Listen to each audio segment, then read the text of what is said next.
दोस्तों, आपका एक बार फिर से स्वागत है अलोन फैक्ट्स में। दोस्तों, आज हम आपको बताएंगे द्रौपदी के इस पाप की वजह से हुआ चीरहरण। जाने इसकी पूरी सच्चाई। दोस्तों, वीडियो आगे बढ़ने से पहले अगर आपने हमारे चैनल को सब्सक्राइब नहीं किया है तो सब्सक्राइब कर लो। चलिए दोस्तों, वीडियो में आगे बढ़ते हैं। आखिर द्रौपदी के किस पाप के कारण उसका भरी सभा में चीरहरण हुआ?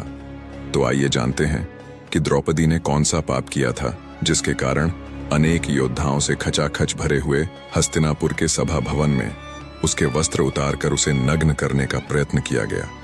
चीरहरण की कथा।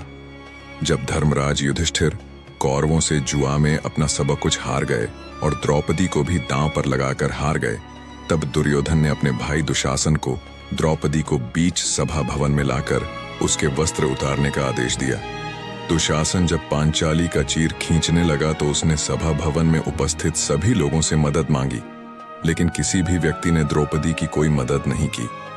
अंत में द्रौपदी ने अपने आप को असहाय जानकर उसने भगवान श्री कृष्ण को याद किया और उनसे अपनी लाज बचाने की प्रार्थना की और उनसे पूछा कि हे भक्तवत्सल, आप तो कहते हो कि मानव को अपने पाप और पुण्य कर्मों का ही फल उसका मान और अपमान कराता है, तो हे करुणानिधान, मैंने कौन सा ऐसा पाप कर्म किया है जिसके कारण आज अनेक महारथियों से भरी राज्यसभा में सबके सामने मेरा चिरहरण हो रहा है? तब भगवान ने द्रौपदी को उसके पूर्व जन्म का स्मरण कराया। कथा के अनुसार अपने पूर्व जन्म में द्रौपदी एक राजकुमारी थी।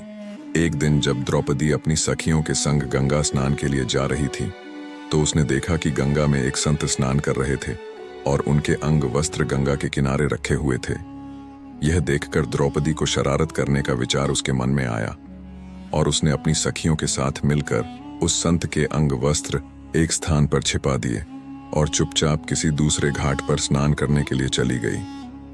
स्नान करने के पश्चात अपनी सखियों के साथ हंसते हुए और आमोद प्रमोद करते हुए द्रौपदी अपने महल को चली गई। इधर जब संत गंगा स्नान करने के उपरांत जल से बाहर आए तो अपने वस्त्र गंगा तट पर ना पाकर परेशान हो गए और इधर उधर खोजने लगे। बहुत खोजबीन के पश्चात संत को अपने अंग वस्त्र एक जगह छिपे हुए मिल गए। तब उस संत ने क्रोधित होकर श्राप दिया कि आज जिसने भी मेरे साथ ऐसा घृणित परिहास किया है और मेरे वस्त्र हरण किए हैं, एक दिन उसे भी अपने वस्त्र हरण होने पर समाज के सामने लज्जित होना पड़ेगा।